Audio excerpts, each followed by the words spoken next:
Pharmacology के इस video के अंदर हम लोग बात करेंगे एंटी एमेटिक्स की फार्मेकोलॉजी। तो एंटी एमेटिक्स क्या काम आती है, कब इनको यूज किया जाता है, क्या इनका मैकेनिज्म ऑफ एक्शन होता है, क्या क्लासिफिकेशन होता है, किस कैटेगरी में इनको हम लोग क्लासिफाई करते हैं, क्या क्या साइड इफेक्ट है, कॉन्ट्रा इंडिकेशन है, सब कुछ डिस्कस करने वाले हैं। तो वीडियो में बने रहिएगा। चलिए शुरू करते हैं।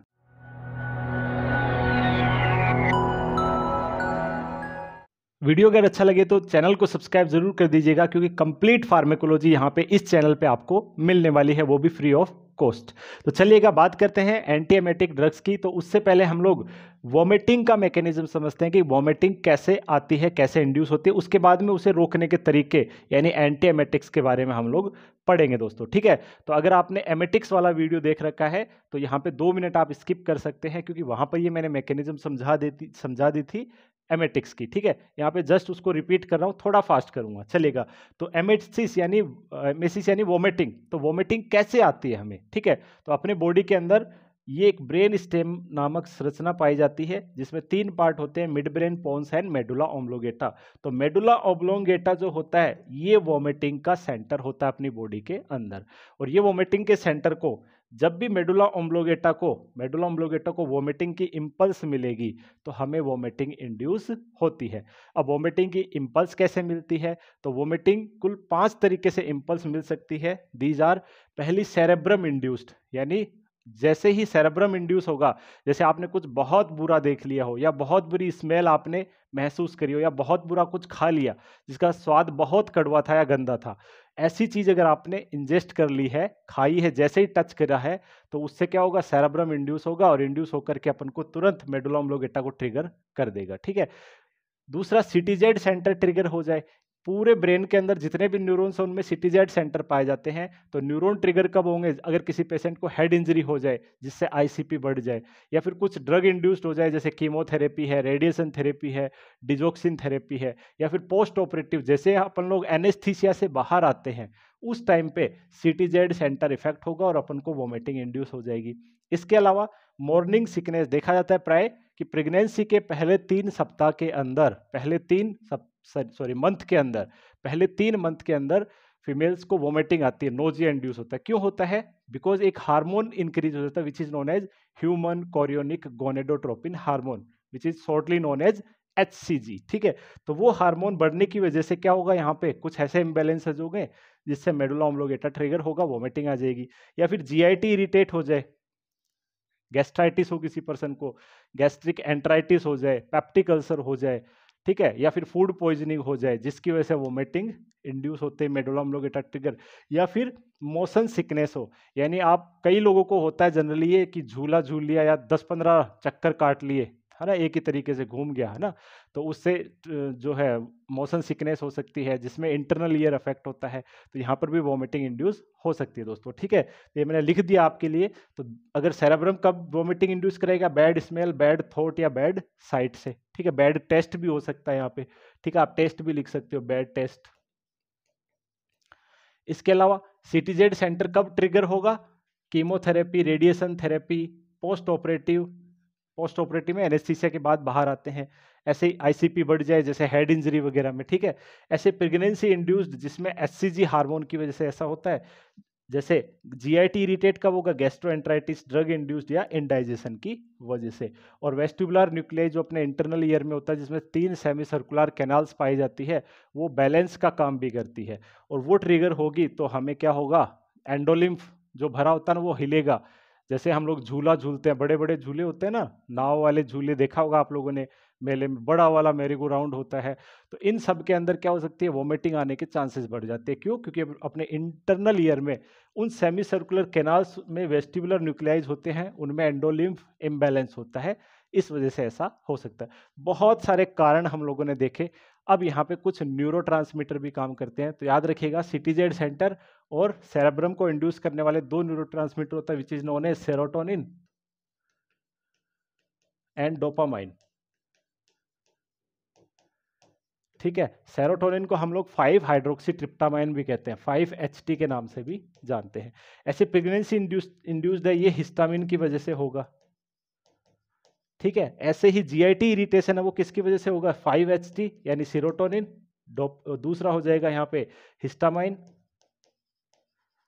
और तीसरा होता है मस्करिन। इन न्यूरोट्रांसमीटर की वजह से होगा। और वेस्टिबुलर न्यूक्लियाई से जो न्यूरोट्रांसमीटर है दैट इज हिस्टामाइन। हिस्टामाइन। तो अगर एंटी हिस्टामिन ड्रग्स दे दें तो ये इसकी वोमिटिंग को और इसकी वोमिटिंग को रोका जा सकता है। या फिर बात करें serotonin and dopamine antagonist drug दे दें तो इसकी वजह से जो वोमिटिंग हो रही थी उसको रोक सकते हैं, इजंट इट। या फिर सीरोटोनिन और हिस्टामिन के एंटागोनिस्ट दे दें तो इसकी वजह से जो वोमिटिंग हो रही थी उनको रोक सकते हैं, इजंट इट। तो इसी आधार पे हम लोग क्लासिफाई करेंगे इन मेडिसिन को। तो देखिएगा जो मैंने यहाँ पे लिखे हैं वो न्यूरोट्रांसमीटर क्लियरली लिख देता हूँ, आप स्क्रीनशॉट इसका ले लीजिएगा, समझ में आ जाएगा। ठीक है, जो अभी अभी मैंने लिखे हैं ना वही न्यूरोट्रांसमीटर यहाँ पे लिख दिए हैं। ओके, ये मैकेनिज्म एमेटिक्स में मैं पढ़ा चुका हूं, अभी फिर से मैंने थोड़ा सा एक्सप्लेन किया ताकि ये टॉपिक अगर आप पहली बार देख रहे हैं, एमेटिक्स वाला वीडियो नहीं देखा है तो आपको ये समझ में आ जाएगी। ठीक है, अब बात करते हैं एमेटिक्स, एंटी एमेटिक्स क्या होती है। ठीक है, तो एंटी एमेटिक देखिए, एमेटिक्स क्या थी, वोमिटिंग को इंड्यूस करवाने वाली मेडिसिन, और एंटी एमेटिक्स क्या होगी, ऐसी मेडिसिन जो कि वोमिटिंग को रोके। ठीक है, anti emetics class of drug और medicine that use to prevent और stop nausea and vomiting. Nausea and vomiting को रोकने वाली ड्रग्स को हम लोग क्या कहेंगे, एंटी एमेटिक कहेंगे। अब इनकी जरूरत कब है, कब जरूरत है, जो मैकेनिज्म हम लोगों ने पढ़ी है। अगर इस वजह से वोमिटिंग आ रही है, इन सब के कारण वोमिटिंग आ रही है, प्रेगनेंसी इंड्यूस्ड वोमिटिंग है, या फिर जीआईटी इंड्यूस्ड वोमिटिंग है, या फिर मोशन सिकनेस से इंड्यूस्ड वोमिटिंग है, उस हर वोमिटिंग को रोकना इन मेडिसिन का मेन यूज या इंडिकेशन होगा। ये मैंने लिख दिए हैं, सिंपली आपको समझा भी दिया है। Post operative vomiting, chemotherapy induce vomiting, bad smell, thought, site induced, motion sickness, morning sickness, gastric irritant, साथ में यहाँ पे रेडिएशन थेरेपी भी लिख देते हैं। ठीक है, इनकी वजह से जब भी वोमिटिंग आती है उस वोमिटिंग को रोकना हो, स्टॉप करना हो तो कौन सी मेडिसिन यूज करेंगे, एंटी एमेटिक्स यूज करेंगे। अब जो मैंने मैकेनिज्म समझाई है उसी आधार पे एंटी एमेटिक्स को 4 कैटेगरी में हम लोग डिवाइड करते हैं। देखिएगा 4 कैटेगरी में डिवाइड करते हैं, इनका क्लासिफिकेशन समझाता हूं। फर्स्ट कैटेगरी है सीएनएस एक्टिंग, सेकंड है प्रोमोट गैस्ट्रिक एम्प्टिंग, ऐसी मेडिसिन जो कि स्टमक से भोजन को आगे निकाल दे जिससे वोमिटिंग इंड्यूस ना हो। तीसरी मोशन सिकनेस इनहिबिटर, चौथी है मॉर्निंग सिकनेस इनहिबिटर। यही तो कारण थे, सीएनएस इंड्यूस हो रहा था तो उसको डिप्रेस कर दो, यस और नो, सिटीजेड सेंटर और सेरेब्रम, अभी अभी हम लोगों ने देखा था, सेरेब्रम और सिटीजेड सेंटर को रोक दो तो वोमिटिंग नहीं आएगी। ऐसे मॉर्निंग सिकनेस की वजह से हिस्टामिन को रोक दो तो वोमिटिंग नहीं आएगी। ऐसे मोशन सिकनेस में इस हिस्टामिन को रोक दो तो वोमिटिंग नहीं आएगी। या फिर गैस्ट्रिक इरिटेशन हो रहा है तो इनको रोक दो यहाँ पे, या फिर स्टमक को खाली कर दिया जाए तो वोमिटिंग नहीं आएगी, इजंट इट। तो इसी आधार पे इनको अपन लोग 4 कैटेगरी में कैटेगराइज करते हैं। First one is CNS acting, second promote gastric emptying, third motion sickness inhibitor, और चौथी मॉर्निंग सिकनेस इनहिबिटर। ठीक है, अब इनके एग्जांपल की हम लोग बात करेंगे। तो सीएनएस एक्टिंग जो, चलिए आगे बढ़ते हैं, फिर मैं एग्जांपल भी आपको समझाता हूं। तो देखिएगा फर्स्ट कैटेगरी इसके अंदर आती है दैट इज सीएनएस एक्टिंग, जो कि डिप्रेस करती है सीएनएस को। तो अब ध्यान रखिएगा, सीएनएस एक्टिंग को ऑल्सो नॉन एज, और किस नाम से जान सकते हैं, तो देखो सीएनएस के न्यूरोट्रांसमीटर कौन से थे, यस सीरोटोनिन विच इज 5 हाइड्रोक्सीट्रिप्टामाइन, और दूसरा था डोपामाइन। तो ये सीरोटोनिन और डोपामाइन को रोकेगी, ब्लॉक करेगी, सीरोटोनिन और डोपामाइन को रोकेगी। तो रोकने वाली ड्रग्स को क्या कहते हैं हम लोग, ब्लॉकर्स या इनहिबिटर्स या एंटागोनिस्ट, यही तो कहते हैं, ये पढ़ चुके हैं अपन फार्माकोडायनेमिक्स में। तो इन्हें क्या कह सकते हैं हम लोग, यस सेरोटोनिन एंटागोनिस्ट, या फिर ब्लॉकर, या फिर इनहिबिटर। और क्या कह सकते हैं इन्हें हम लोग, दूसरा न्यूरोट्रांसमीटर कौन सा था, दूसरा था यहाँ पे डोपामाइन, डोपामाइन एंटागोनिस्ट भी इन्हें कहा जा सकता है, यस और नो। एग्जाम्पल की बात करें, कब यूज करेंगे, यूज तो समझ में आ गया होगा, यूज कब कब करेंगे, इस वजह से वोमिटिंग हो रही हो या फिर इनकी वजह से वोमिटिंग हो रही हो तो इनको यूज करेंगे, इजंट इट। आगे लिखा हुआ मैं दिखा दूंगा आपको, समझा जाओगे। एग्जाम्पल क्या आते हैं, तो इसमें एग्जाम्पल बहुत फेमस एग्जाम्पल है, ऑन्डेनसेट्रोन का नाम सुना होगा आप लोगों ने, डोलासेट्रोन का सुना होगा, डोम्पेरिडोन जो कि बच्चों में यूज करते हैं।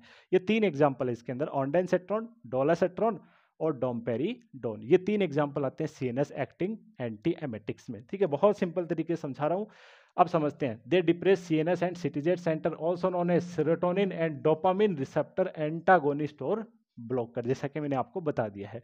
ठीक है, यूज यूज कब होगा, तो जब ये ट्रिगर होंगे सेरेब्रम और सिटीजेट सेंटर, उन्हीं चीजों की वजह से जो वोमिटिंग आएगी उसको रोकने के लिए, जैसे bad smell, thought, chemotherapy, radiation therapy induced vomiting, post operative vomiting, increase ICP की वजह से वोमिटिंग, या फिर head trauma, head injury, head injury induced vomiting, इन सभी वोमिटिंग में इनको यूज करेंगे दोस्तों। ठीक है, एग्जाम्पल डोम्पेरिडोन बच्चों के लिए, ऑन्डेनसेट्रोन है which is drug of choice in chemotherapy and radiation therapy induced vomiting, question point याद रखिएगा। ठीक है, ऑन्डेनसेट्रोन को ड्रग ऑफ चॉइस माना जाता है यहाँ पे।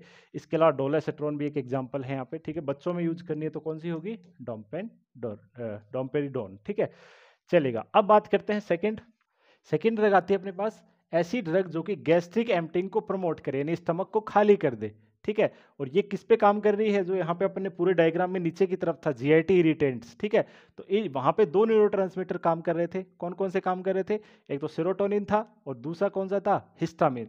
तो इनको हम लोग क्या कहेंगे, सेरोटोनिन एंड हिस्टामिन एंटागोनिस्ट कहेंगे। यूज की बात करें, कब इनको यूज करना है, तो यस, जब जीआईटी इरिटेट हो रहा था, जैसे गैस्ट्रोएंटराइटिस हो, फूड पॉइजनिंग हो, गैस्ट्राइटिस हो, गैस्ट्रिक अल्सर हो, या फिर पेप्टिक अल्सर हो, उन सभी कंडीशन में इनको अपन यूज कर सकते हैं। एग्जाम्पल की बात करते हैं, यस, तो इसके नाम में देखो एम्प्टी में एमपी आ रहा है, तो एमपी से दो याद रखिएगा नाम, M4 हो जाएगा मेटोक्लोप्रामाइड, जिसे एमसीपी के नाम से भी जानते हैं, इसे रेगलान भी बोलते हैं, रेगलान के नाम से भी जाना जाता है। और P4 हो जाएगा डियर, यस, प्रोमेथाजाइन। ये जो मेडिसिन है वो गैस्ट्रिक एम्प्टिंग को प्रमोट करती है।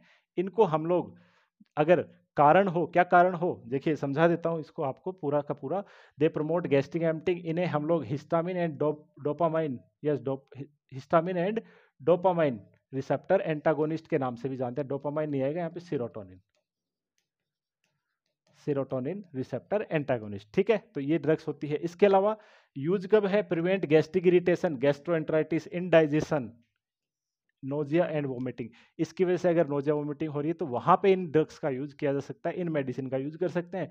एग्जांपल, जैसा कि मैंने ट्रिक बताई, एम्प्टिंग में एमपी आता है, तो यहाँ पे एम और पी याद रख लीजिए, मेटोक्लोप्रामाइड एंड प्रोमेथाजाइन। इसे रेगलान कहते हैं, इसे फिनार्गन के नाम से भी जानते हैं, काफी यूज होती है फिनार्गन, आपने देखा होगा मार्केट में।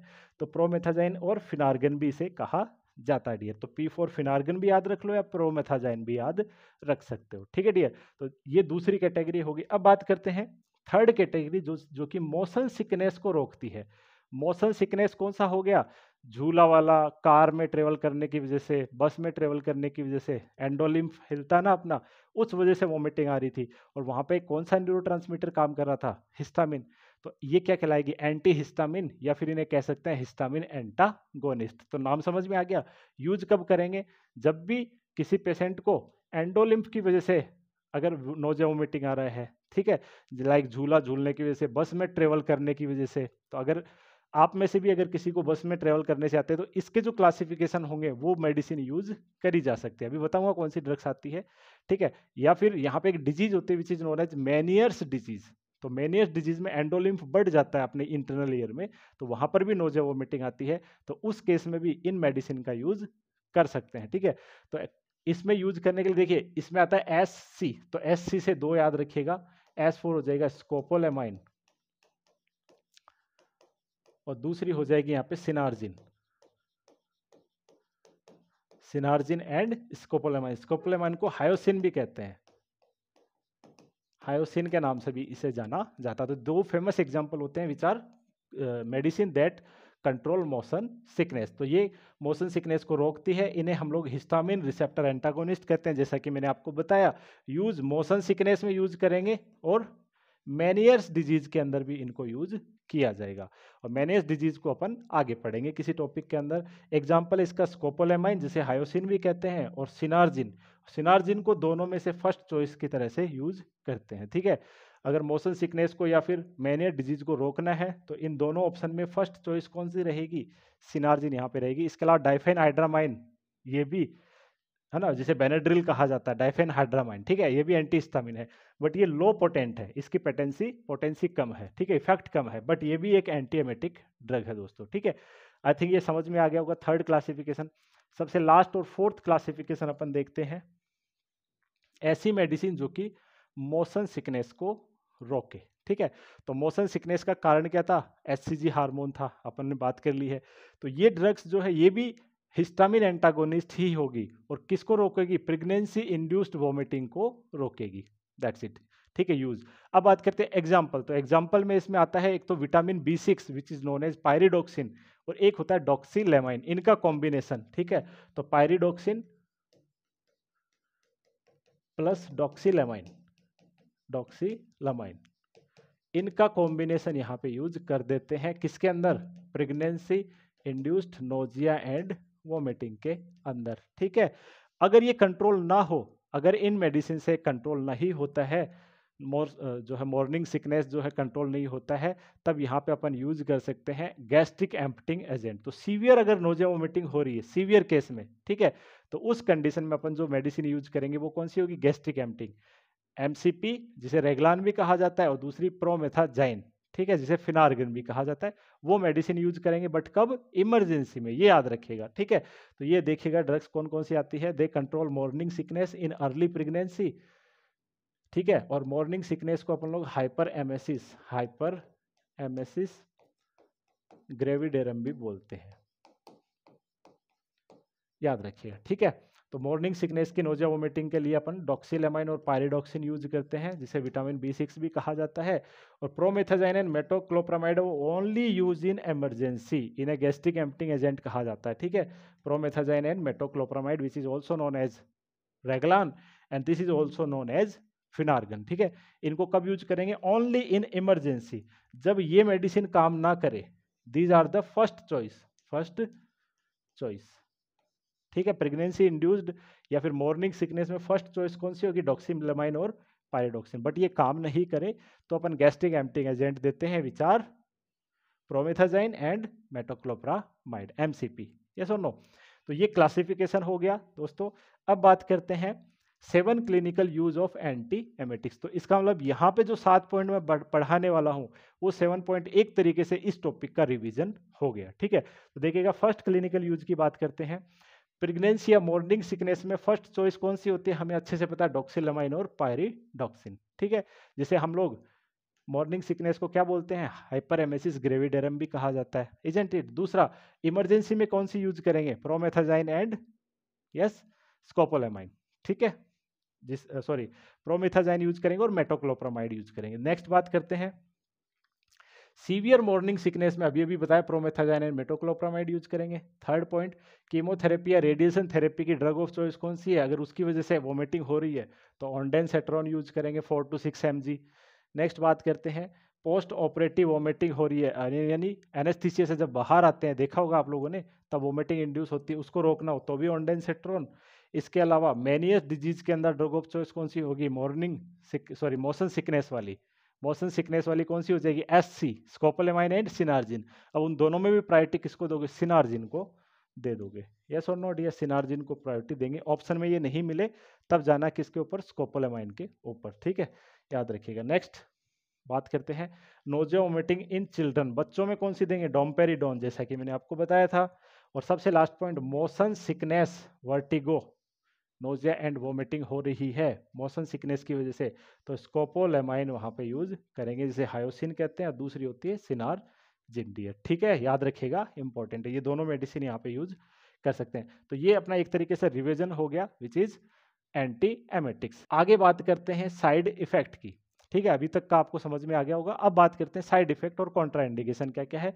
देखिएगा एंटी एमेटिक्स के साइड इफेक्ट क्या होंगे, तो जो भी मेडिसिन अपन ले रहे हैं सीएनएस एक्टिंग के साइड इफेक्ट सीएनएस से रिलेटेड होंगे, यस और नो। गैस्ट्रिक एम्प्टिंग के जो साइड इफेक्ट है वो हिस्टामिन से रिलेटेड होंगे, तो ध्यान रखिएगा क्या क्या साइड इफेक्ट कोज कर सकती है। जैसे सीएनएस वाले साइड इफेक्ट होंगे, ड्राउजीनेस एंड हेडेक, बीपी कम हो जाएगा, ड्राई माउथ होगा, और ब्लर विजन होना कॉमन साइड इफेक्ट है अपनी एंटी एमेटिक ड्रग्स के लिए, ठीक है। ये कुछ साइड इफेक्ट है जो हो सकते हैं अलग अलग मेडिसिन से। सीएनएस एक्टिंग वाली है, ठीक है, जिसमें डोम्पेरिडोन, डोलासेट्रॉन, और जो अपने पढ़ा ऑन्डेंसेट्रॉन, उनके ये कुछ साइड इफेक्ट हो जाएंगे सीएनएस से रिलेटेड। ठीक, चलेगा। नेक्स्ट बात करते हैं कि कब इन मेडिसिन को नहीं लेना चाहिए, कब इनको अवॉइड करना चाहिए। ठीक है, तो ये कुछ कॉन्ट्राइंडिकेशंस है, क्योंकि सीएनएस को डिप्रेस करती है, तो ऑलरेडी लिथार्जी हो रखा है, जिसे ड्राउजीनेस भी कहते हैं, ऑलरेडी ड्राउजीनेस है, उसे और ये मेडिसिन दोगे तो और वो पर्सन मतलब कोमा की तरफ जा सकता है।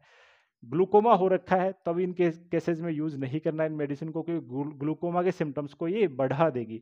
लो बीपी है, तब भी इनको यूज नहीं करना, क्योंकि सीएनएस को डिप्रेस करती है, इसलिए बीपी और लो हो जाएगा। प्रेगनेंसी में नहीं देना, ओनली प्रेगनेंसी में कौन सी देना है, प्रेगनेंसी में दे सकते हैं डॉक्सिलेमाइन एंड पायरिडॉक्सिन। इसके अलावा बाकी कॉन्ट्राइंडिकेटेड। हेडेक हो गया।